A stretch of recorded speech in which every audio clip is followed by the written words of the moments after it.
It was just amazing.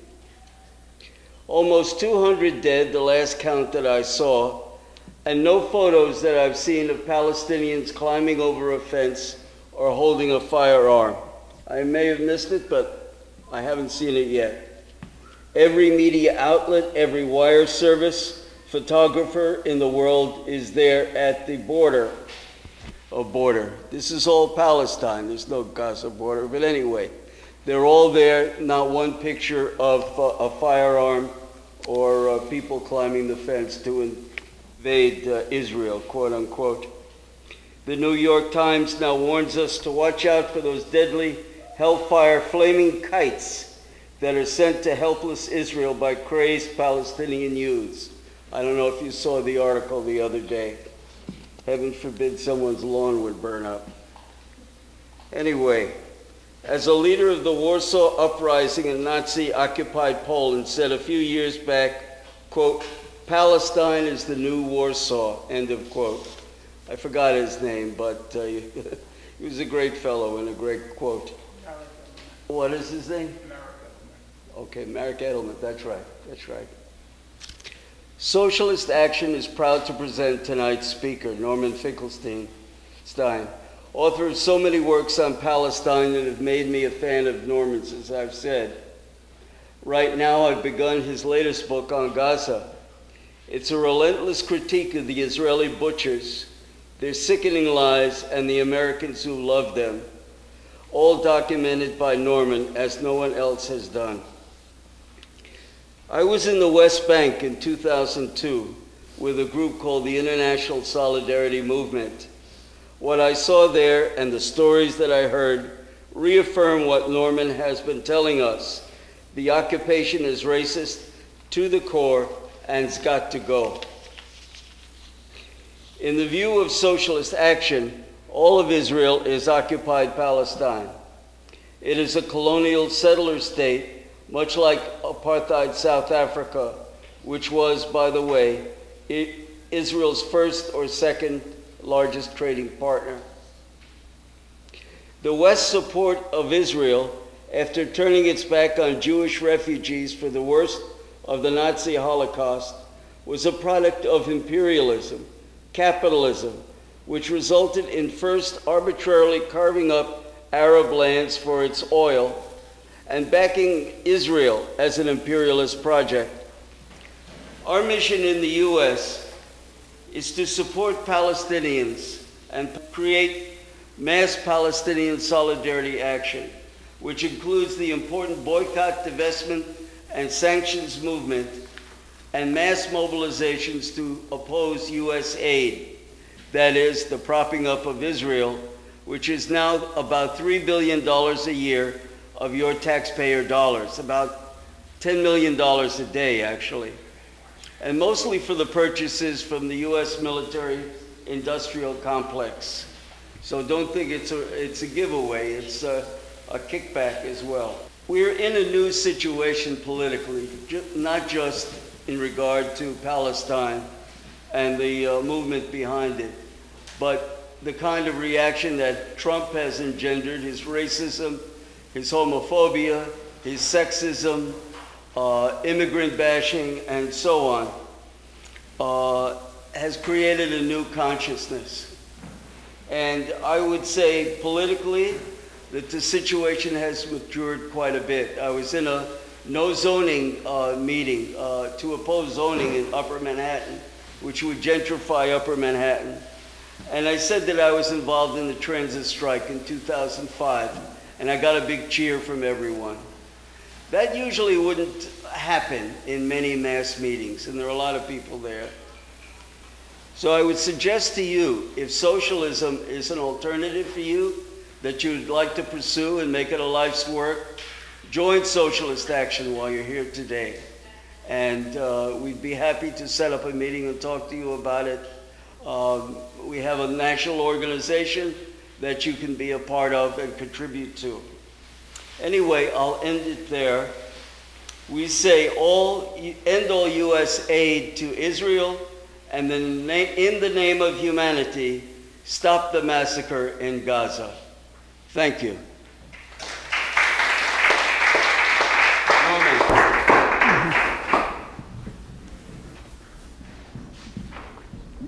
to speak tonight on a pretty narrow topic, a little bit technical. I hope my good friend Comrade Moran won't scold me afterwards for it being too technical. I'll try to keep it at a general, accessible level. But I do think I want to address what seems to me an important point, which has been missed in all of the discussion about what's happening in Gaza. I've spoken on many occasions already on the history, on the context, on the concoctions, the fabrications, the contrivances by Israel's propagandists, a large number of which are in the United States. But one question which hasn't been addressed, I think, adequately, even by Israel's most severe critics within respectable public opinion, comes down to this. Do the guards of the Gaza ghetto, do they have a right to self-defense? Do the guards, the Israeli snipers, along the perimeter of Gaza, do they have a right to self-defense? Now, my former student and young friend, who goes by the name of Eric Abramov, can you raise your hand, who is a staunch defender of Israel, alongside the fact that he is an eligible bachelor, he will certainly answer emphatically yes. So, my challenge tonight is, can I, using the faculty and tools of reason, can I persuade him rationally, not hysterically, not emotionally, but rationally, that no, the guards along the perimeter of the Gaza ghetto, they have no right to self-defense. Okay, so let me begin. The international community has strongly condemned Israel's armed response to the overwhelmingly nonviolent demonstrations in Gaza.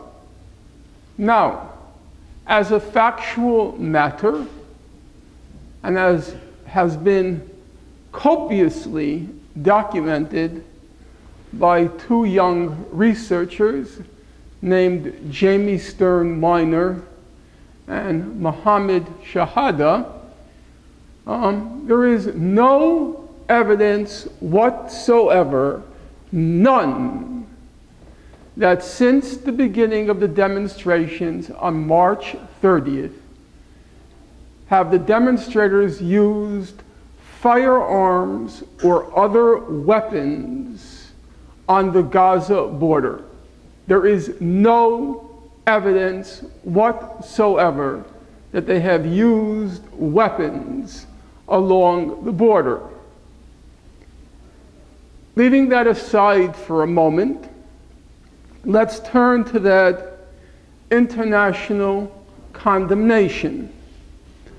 A UN General Assembly resolution, quote, deplored the use of any excessive, disproportionate, indiscriminate force by the Israeli forces against Palestinian civilians.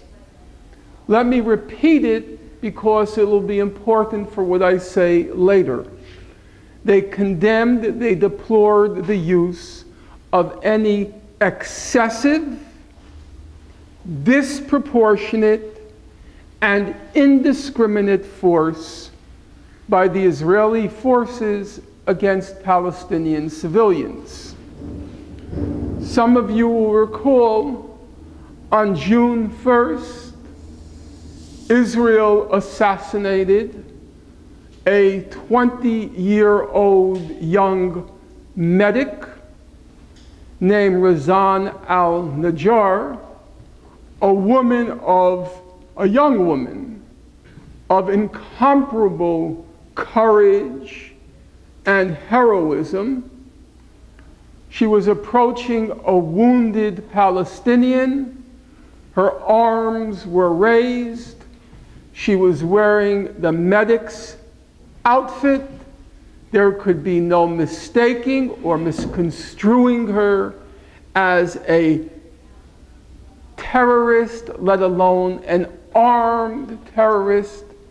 And she was shot dead in the back. After she was killed, the UN Special Coordinator for the Middle East peace process, he said, he's an unusually wretched, cowardly, and craven creep. He goes by the name of Nikolai Mladenov. He warned Israel that, quote, it needs to calibrate its use of force. Not that it shouldn't be murdering medics who are unarmed and pose no threat, let alone a lethal threat, to the assassins poised on Gaza's border. He says Israel needs to calibrate its use of force.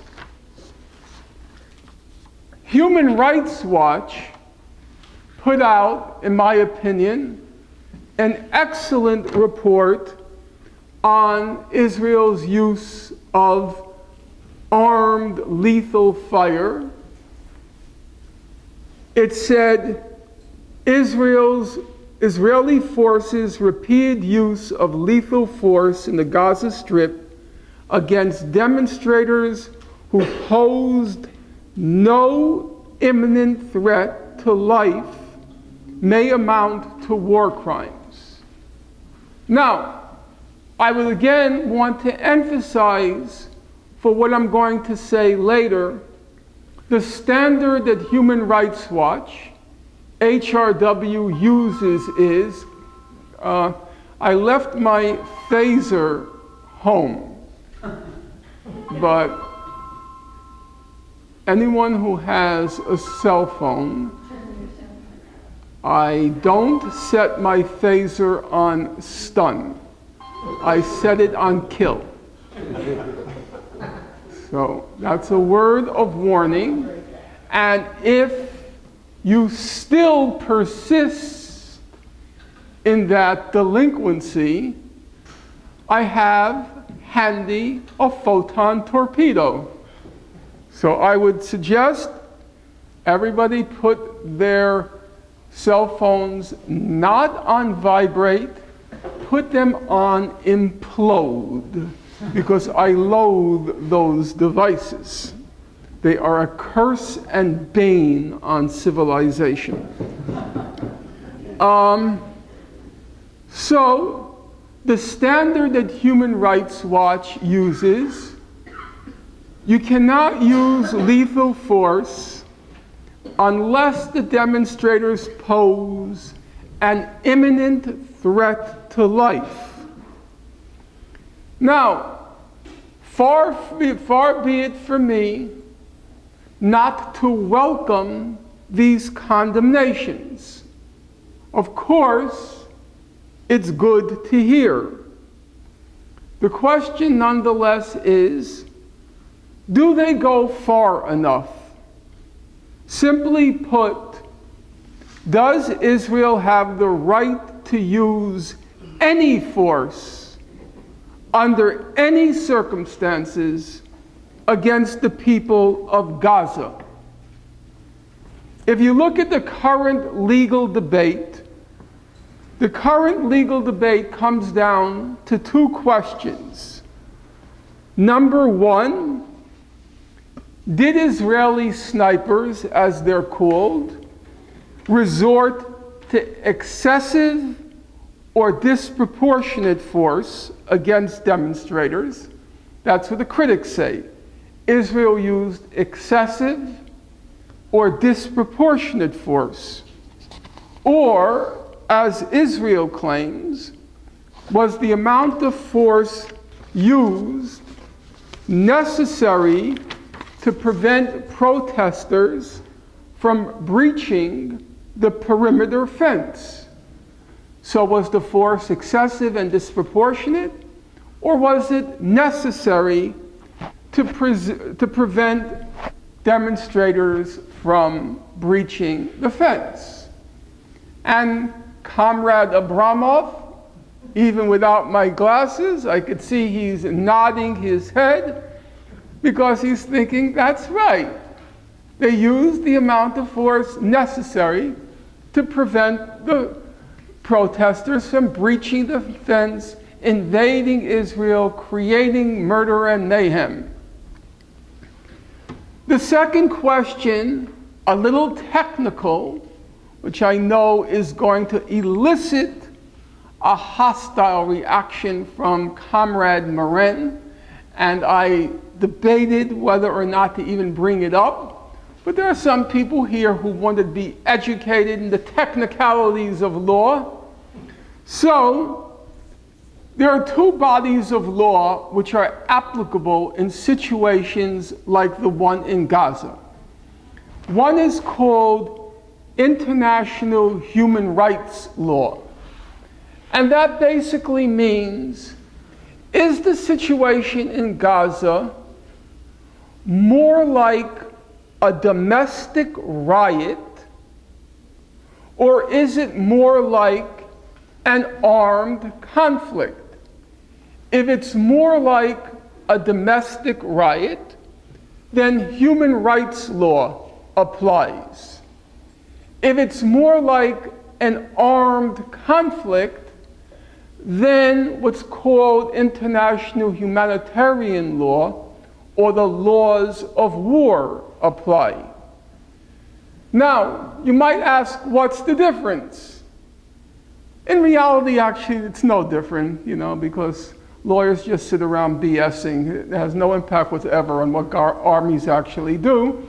But for technical reasons, I'll just explain. When it comes to international human rights law, that is treating Gaza as if it's a domestic riot or protest that got out of hand, if you use that standard, then you're not allowed to use lethal weapons, deadly weapons, unless the demonstrators pose an imminent threat to your life. If they don't pose an imminent threat to your life, you can't use lethal force. But if it's closer to an armed conflict, a war, then, as you know, you're allowed to kill soldiers even if they don't present a threat to you. As long as they're combatants, they're wearing a uniform, you have the right to, like, pick them off, because it's the laws of war. So, having established the framework of the law, all parties to both these controversies, namely whether it's excessive and disproportionate or necessary, whether it's the laws of war or it's a domestic riot, everyone agrees on one common premise. And that premise is Israel does have a right to use force in order to prevent Gazans from breaching the fence. The dispute comes down to this: how much force? Critics who allege disproportionate or excessive force, they're tacitly acknowledging that Israel does have the right to use proportionate and moderate force. If you're condemning Israel for using disproportionate force, excessive force, then implicitly you're saying, but they do have the right to use proportionate force, moderate force. And those who say human rights law is applicable to the situation in Gaza, they say that if the demonstrators pose an imminent threat to a sniper's life, the sniper, the assassin, has the right to use force. Now I know that Comrade Abramov is thinking, and what's wrong with that? If the demonstrator is posing an imminent threat to the assassins poised on the border, the perimeter of Gaza, why shouldn't they have the right to use force? To which I reply, Tovarish Abramov, Tovarish being the Russian for comrade, to which I reply, but the fact is, Israel cannot claim a right to use any force in Gaza, whether it be moderate or excessive, proportionate or disproportionate, whether the protesters are unarmed or armed, whether they don't or do pose an imminent threat to life. Well, on its face, that's maybe not to this group of people who's filled with, this room being filled with Bolsheviks and the occasional Menshevik, but to the general public, it appears otherwise. They do have the right to use force in some situations. One might think, certainly Tovarish Abramov thinks so, but if you believe that, it's because the current debate, it ignores what international law actually has to say in the subject, and it abstracts from the specific situation in Gaza. Okay, so let me go through that. I want to go through first the law. What does the law say? And then I want to go to the specific situation in Gaza. Now, Tovarish Abramov, he wants to see the fireworks at Coney Island. Well, I'm going to see whether I can so captivate him with my reasoning that he decides, oh no, you have to meet a friend there, correct? I could be a little late. Okay, that's right. I appreciate that, Tovarish. So, let's first go through the law, and then let's look at the specific situation in Gaza. Under international law, the Palestinian people in the West Bank, including East Jerusalem and Gaza, are struggling to achieve their internationally validated right to self-determination. I am simply here, I'm not taking a position on whether Palestine is one entity or whether there is a state of Israel and a state of Palestine. I am simply telling you what the law says. Under the current state of international law, the West Bank and Gaza, the West Bank including East Jerusalem and Gaza, they constitute occupied Palestinian territory, and have been designated as the unit for Palestinian self-determination. So, the people of the West Bank, including East Jerusalem and Gaza, they have a right to self-determination. Under international law, and now I'm quoting the world's leading authority in the topic, James Crawford of Oxford, he says, international law prohibits, it bars the use of military force by an administering power to suppress widespread popular insurrections in a self-determination unit. That means, very simply, if a people is struggling for self-determination under international law, the administering power, in this case Israel, has no right to use force to suppress that struggle for self-determination. There is no right under international law for Israel to use any force to deny a people the right to self-determination. On the other hand, the people struggling for the right to self-determination, in our case the Palestinians, there is no law, no legal standard that prevents them from using force to achieve their self-determination. That's the law. It happens that at this particular historical moment, the people of Gaza have elected, they have chosen to non-violently try to achieve their basic rights of self-determination. In this case, the most basic right, that is, in the face of an annihilatory siege, the right to breathe and live, they have chosen to use non-violent methods.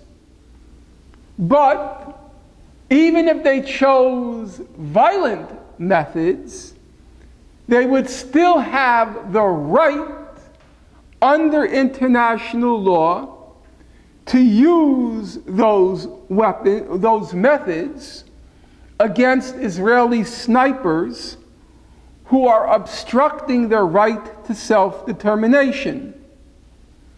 Israel's use of force would be illegal even if they did use weapons. But in this case, they're not using weapons. It's a very strange fact. It's a very odd fact that when it comes to the Israel-Palestine conflict, the allocation of rights and obligations is exactly the reverse of what the law says.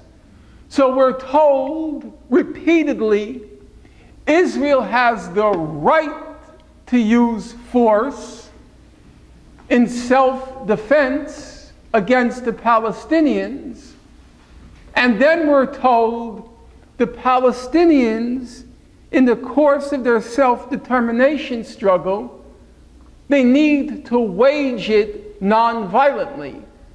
Or as we were told for many a decade, where is the Palestinian Gandhi? Well, Palestinians were not obliged to search out a Gandhi. They have the right to use armed force. The right belongs to them, not to Israel. Israel has no right under international law to suppress the self-determination struggle using force. Now, Here we come to a slightly technical problem. I hope Comrade Moren will forgive me. Moren, I don't know comrade in Arabic. I know you want me to say it in Arabic. I don't know it in Arabic. What's comrade in Arabic? Comrade like Jundi. What? Jundi. Jundi? Jundi. Jundi. Soldier. No, comrade. I don't know. Not soldier. Got to be careful of who's doing the translating. Yeah, right. Again, it was soldiers. I thought he said Judy. Excuse me? It's a Menshevik. Moren just said she's not a comrade. She's still afraid of communism. She can't get over it. She can't get over the fear. I thought it was absolutely hilarious today, though. This is a totally irrelevant point, but it was so funny I have to mention it. There's the leader of the protests in the UK against Trump's visit. And she was on a TV show with Piers Morgan. Some of you may know him as one of the judges in Britain's Got Talent.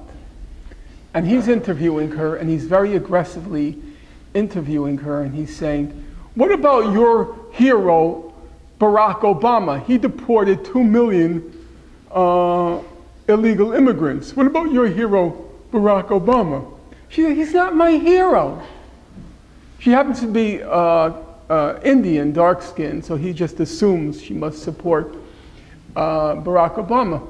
And then he says, what about your hero, Barack Obama? And she says, you idiot, I'm a communist. What a breath of fresh air. How many people saw that? That was pretty funny. Yeah. I saw it on Goodman. Yeah, it was pretty funny. You idiot, I'm a communist. Could you imagine on television? What? Rafiq? Yeah. Rafiq? Yeah, I'm not Rafiq. Okay. So, as I was saying, a little technical point. Under international law, Israel occupies Gaza. It's an occupying power. And under what's called the Fourth Geneva Convention, an occupying power has the right to maintain order and even to use force to maintain order. So, somebody might want to argue that because Israel is an occupying power, it has the right to use force in order to maintain order in Gaza. Is that true, though? So, let's look at what the law says. Number one, Israel has subjected Gaza to a protracted siege. The siege is a form of collective punishment. It has turned Gaza into what the UN has called an unlivable place. The siege of Gaza, in its current phase, it began in 2006, and just 3 days ago, it reached a new stage of an abomination. Israel decided that in order to stop those alleged threats posed by the kites, that it will not allow anything to enter Gaza except food and some medicines. Since 2015, it had been admitting some construction materials, But as of 3 days ago, Gaza is sealed shut except for food and some medicines. And nothing can be exported from Gaza. Nothing.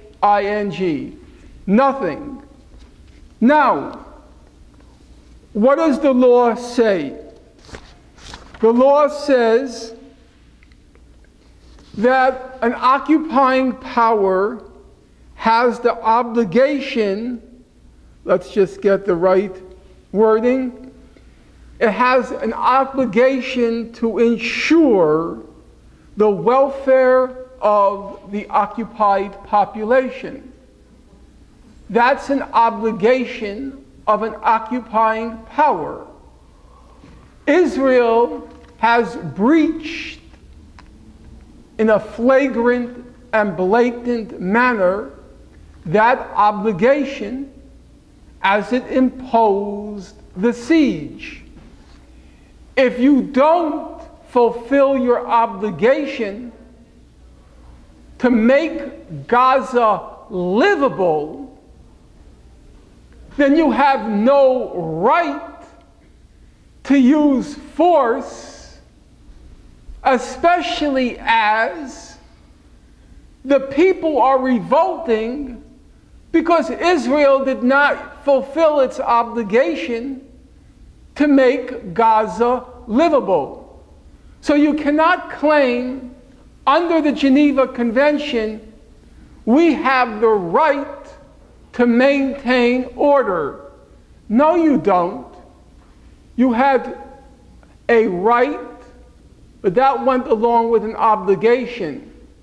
Yes, you have the right to maintain order, but you also had an obligation to provide for and ensure the welfare of the civilian population.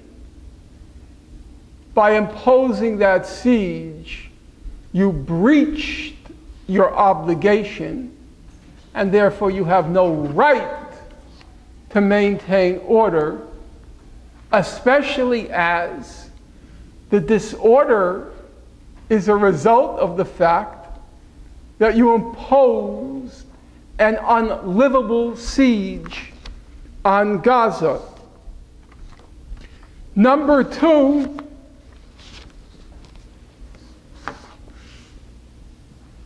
a little bit of a technical point.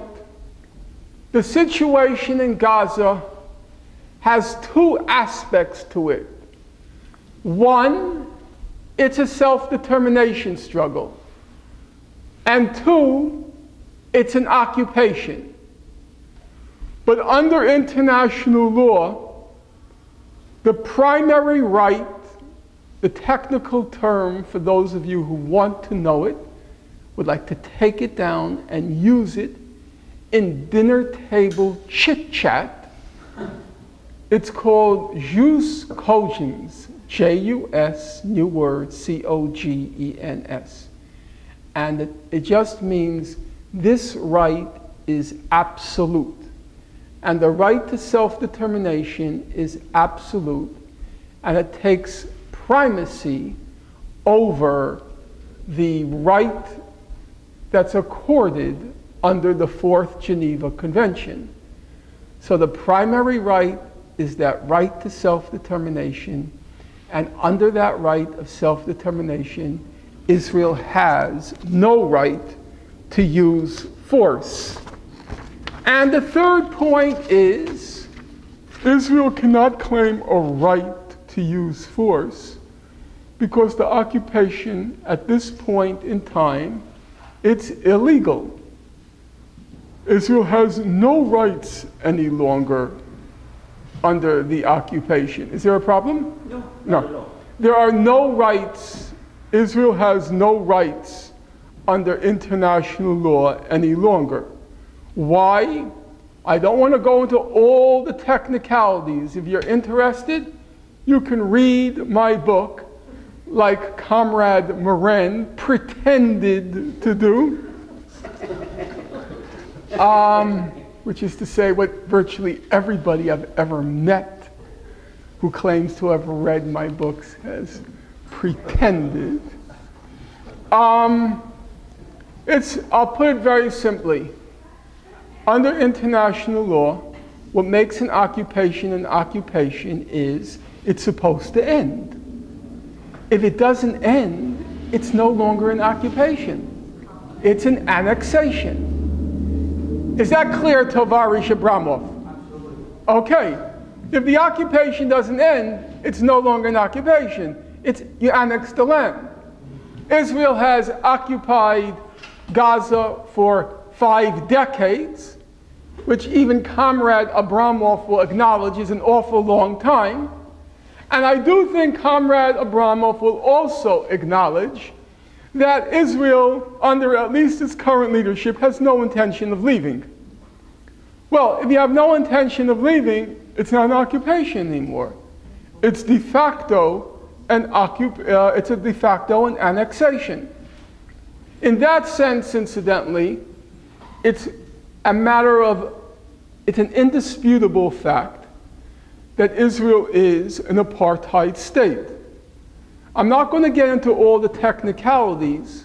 I'm going to simply say Israel has effectively annexed the West Bank and Gaza because 5 decades have elapsed, and it's quite clear that they have no intention of ever leaving. Then it's an annexation. And so in the area between the Jordan River and the Mediterranean, there are 2 populations. Half of that population has either marginal rights, namely the Palestinian citizens of Israel, or no rights at all, namely the Palestinians in the West Bank, including East Jerusalem and Gaza. So, if one class of people have all rights and the other half have marginal or no rights, it's clearly an apartheid state. However, that's not pertinent to what we're arguing now. For our purposes, Israel has annexed the territory. It's no longer a legal occupation. It's now an illegal occupation. They have no rights, and they cannot claim any rights under international law. If it's still claimed, and I know Tovarish, okay, if it's still claimed that Israel has the right to use force, and I know Tovarish Abramov quite well, he's going to say these are all technical, legal points. They don't cut to the heart of what's going on there. So I'm going to try now to move from the technical points to the situation in Gaza. First of all, if you'll excuse me, comrades, Rafiq, you said? Rafiqa, I am feminine. What? I am Rafiqa. You are Rafiq, I am Rafiqa. Masculine and feminine. Okay? It's a grammar. Not okay. Rafiq. There's a basic principle of law, which everybody here will immediately grasp, even though it sounds technical, because lawyers try to impress you that they somehow possess knowledge, which they don't. They're full of shit, excuse me. So, the technical principle is no rights can be derived from illegal acts. If you commit an illegal act, you can't claim a right from that act. Or it's obvious to put it in simple terms for simple people,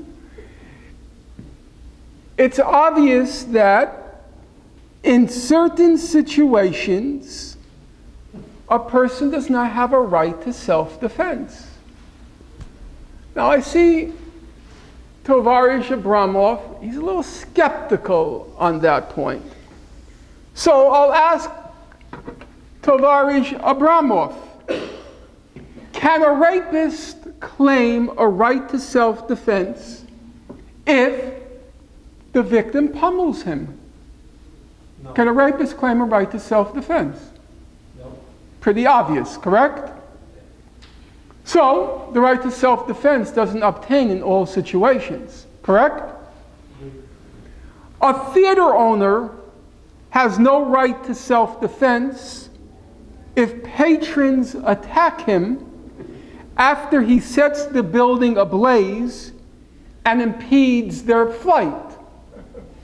Would you agree to that? Yeah. Absolutely. Okay. The Loews Theater, I don't know if it's still around. Mr. Loews is a pyromaniac. It's opening night of a Steven Spielberg film. The theater is packed. He decides to set the theater ablaze. And then he tries to block the emergency exit as people are rushing out. And then as they stampede over him, he starts fighting back, resisting, and he claims a right to self-defense. You will agree, Comrade Tovarish Abramov, you will agree that's absurd, correct? Yes. You will agree to that? I will. Well, I'm going to tell you now, even though you think, even though you are convinced that's a self-evident proposition, you are in a moment going to regret. You will regret having made that admission. Because watch now what you have admitted to.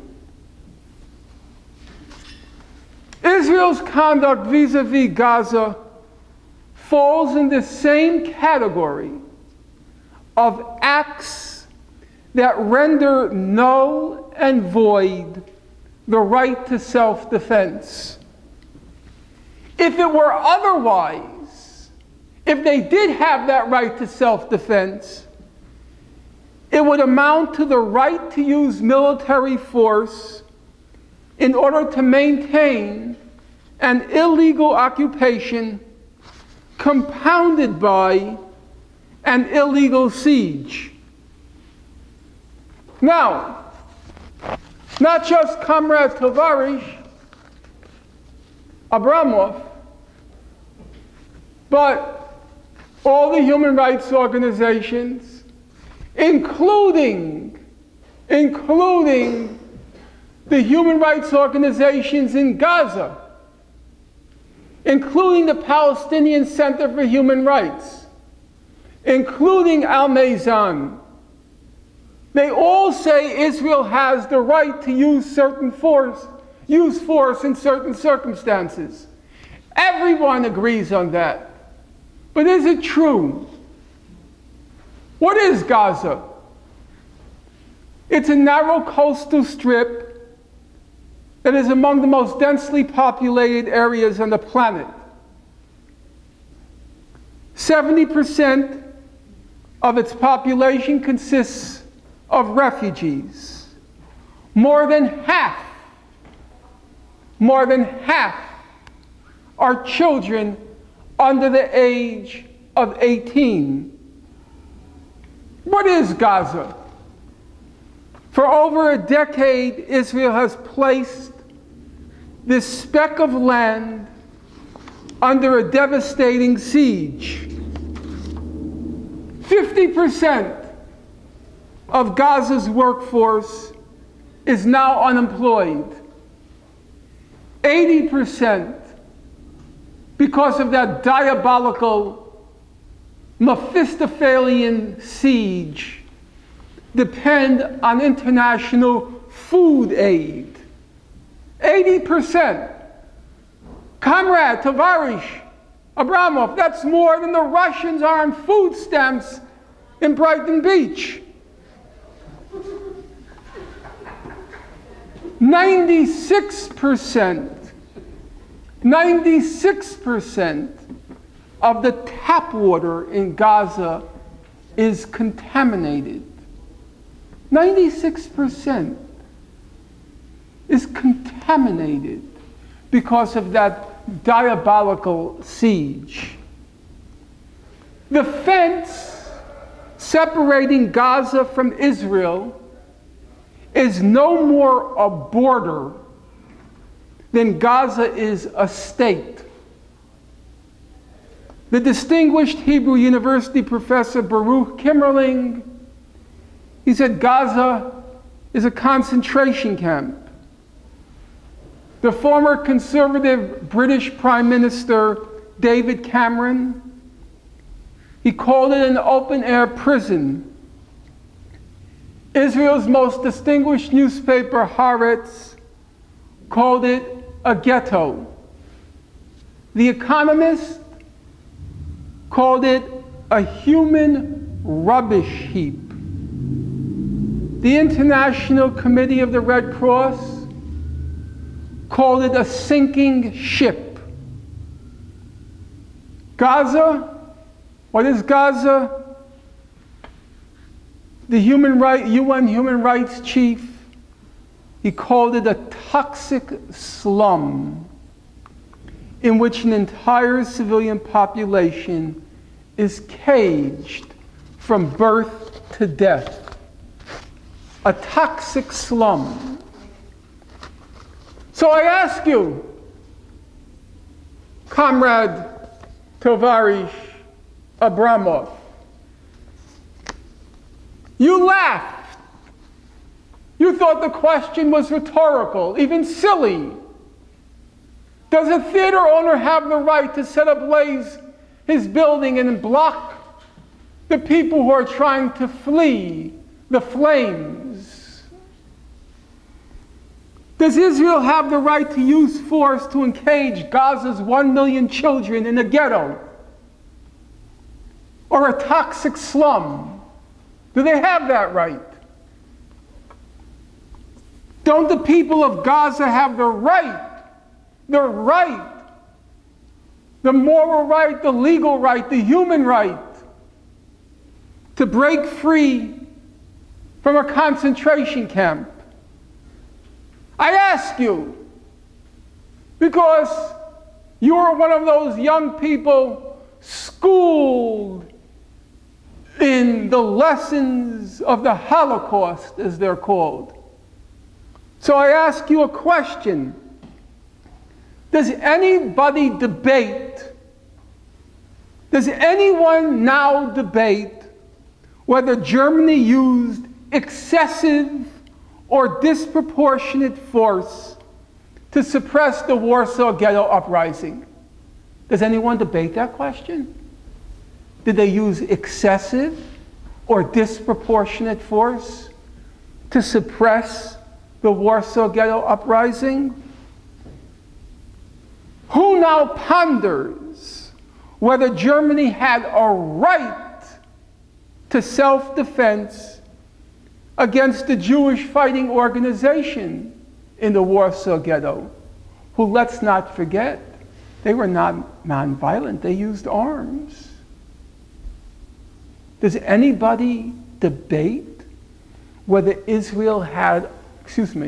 whether Nazi Germany had a right to self-defense against the Jewish fighting organization in the Warsaw Ghetto?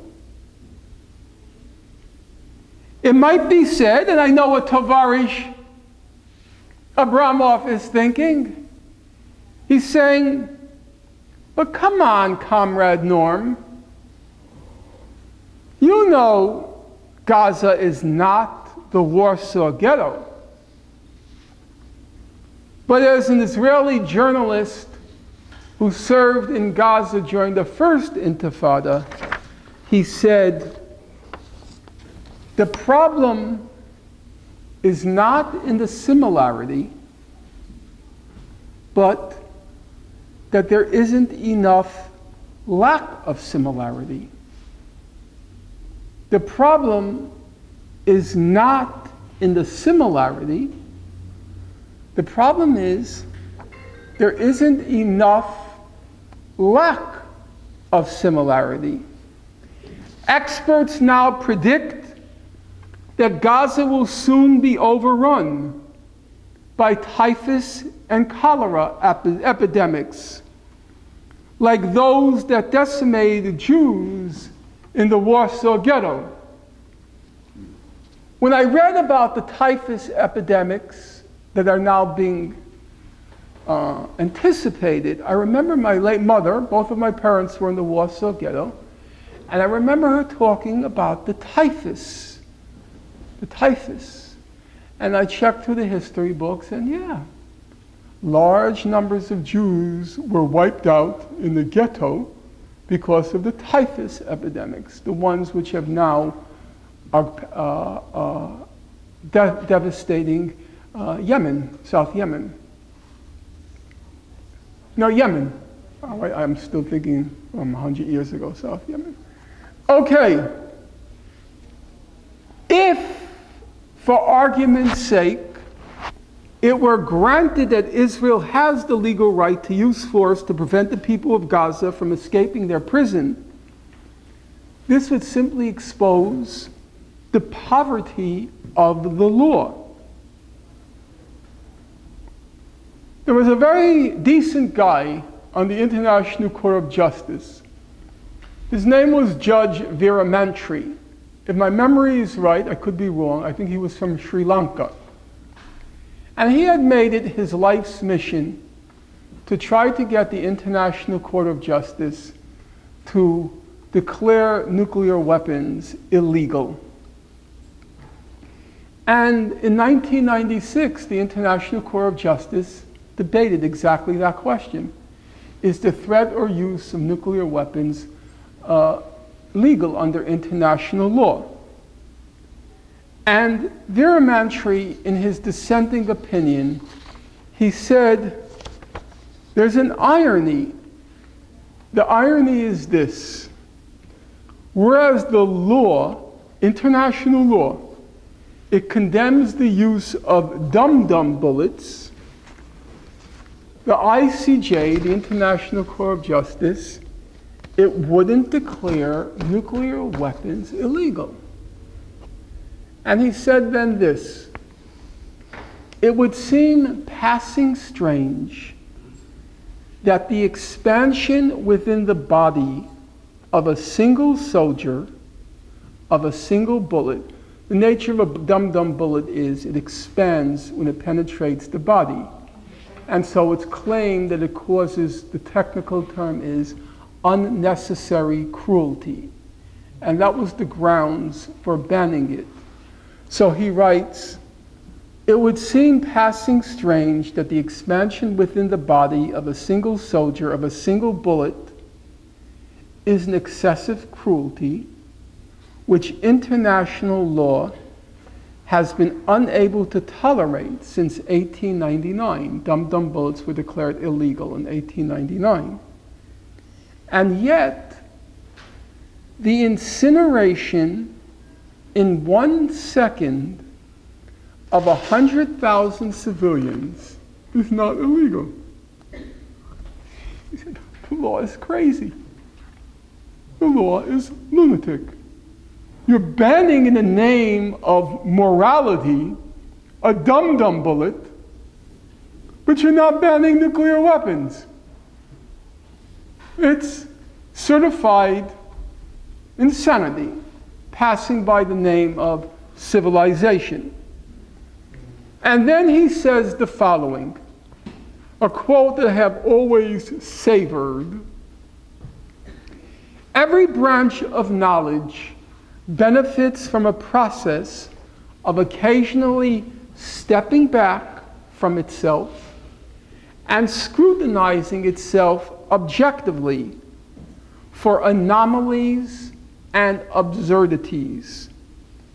If a glaring anomaly or absurdity becomes apparent, as in the case of banning dum-dum bullets, but not banning nuclear weapons, if a glaring anomaly or absurdity becomes apparent and remains unquestioned, that discipline is in danger of being seen as floundering in the midst of its own technicalities. You are so steeped, so mired in the technicalities of the law that you don't see that what you're saying is nuts. So he says sometimes you have to step back and kind of look at it as an extraterrestrial would to recognize there's something crazy here. The notion, Tovarish, that Israel has the right,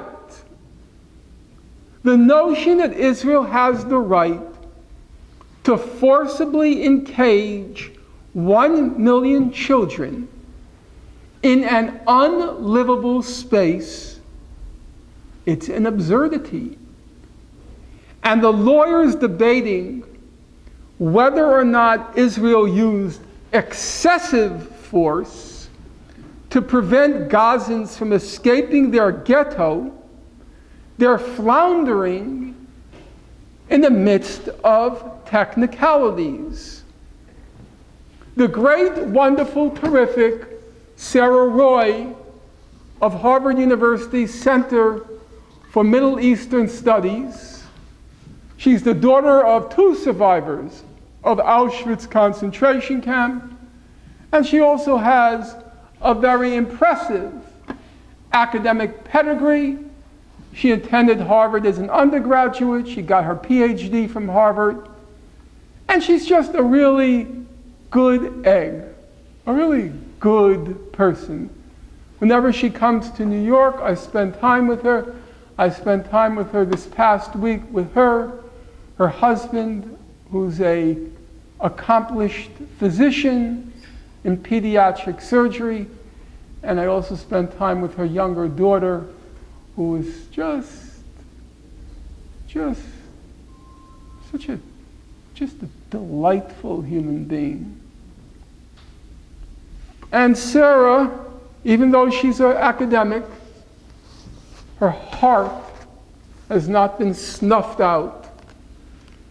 She wrote, "Innocent human beings, most of them young, are slowly being poisoned in Gaza by the water they drink and likely by the soil in which they plant.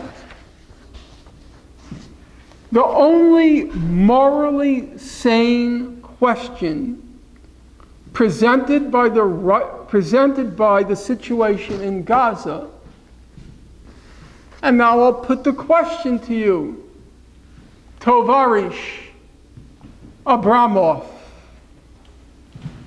does Israel have the right, in the name of self-defense, to poison 1 million children?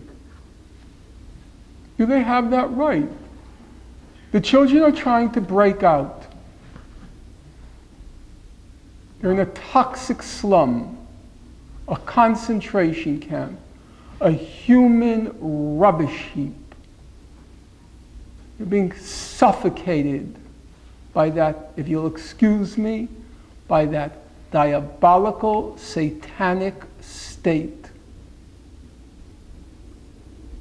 Does Israel have the right, in the name of self-defense, to herd, to corral, to pen up 1 million children in Gaza? They have that right? Because the moment you tell me they have that right, then you're telling me that Jews who tried to break out of a concentration camp or concentration camps, Nazi Germany had the right, in the name of self-defense, to kill them. Do you believe that? Is there any sane person who could possibly believe that? And yet it actually shocks the conscience, not to mention the intellect, that I couldn't find a single human rights organization, including B'Tselem from Israel, the Palestinian human rights organizations, which didn't make the self-evident fact. The issue is not whether they use excessive force. The issue is not whether they use disproportionate force. The issue is not whether the people in Gaza present an imminent threat. The only question is, does Israel have the right to poison children? That's it. End of story. Thank you.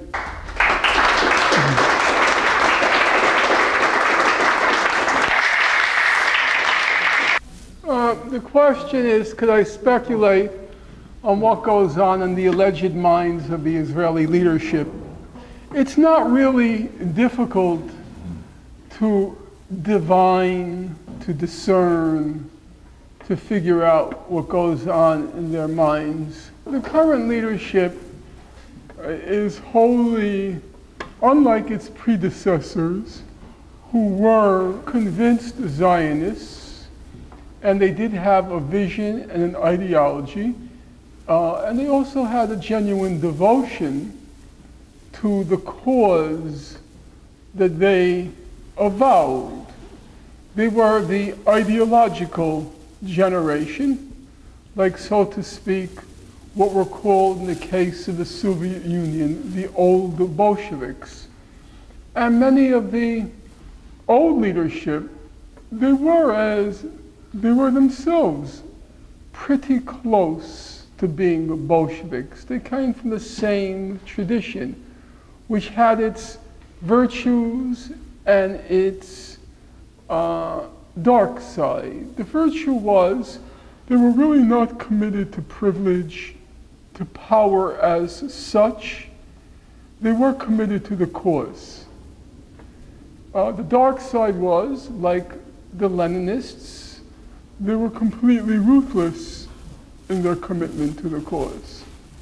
The new generation, people like Netanyahu, he has no commitment to anything except himself. He wants to win.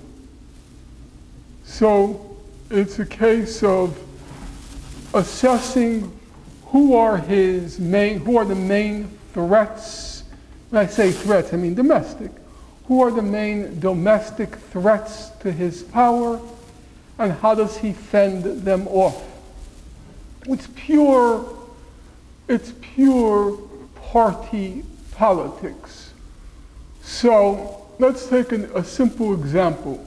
Take the case of the deal with Iran. It wasn't just Obama and his administration who supported that deal. Nearly the whole of Israel's military and security leadership, they supported it. They said it was a good deal. If Netanyahu opposed it, it was not because he had more insight or even doubted that it was a good deal. He knew it was a good deal. It was because there were a powerful people to his right who were attacking the deal with Iran. And so for purely political reasons, not because of any devotion to the state of Israel, not for any devotion to the state of Israel, but because of politics. In the case of Gaza, it is true that they have this mindset which goes back to the old ideological leadership. You saw it a lot in people like David Ben-Gurion, Moshe Dayan, and others, that Arabs only understand the language of force.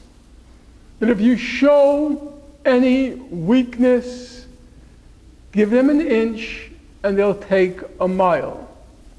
And so you have to keep clobbering them until, in the immortal words of Ronald Reagan when he spoke about the Sandinistas, until they cry uncle. Palestinians, whether you agree or not, it's beside the point. Hamas has repeatedly said it's open to a long-term, sometimes they say 30 or sometimes they say 40 years, a long-term ceasefire with Israel. They're ready for it. Just end the siege. That's the quid pro quo. End the siege, we're willing to sign a long-term ceasefire. Israel doesn't even consider, Netanyahu won't even consider it. Because that would imply you're negotiating with them, as it were, as equals. But you don't negotiate with Arabs. You beat them.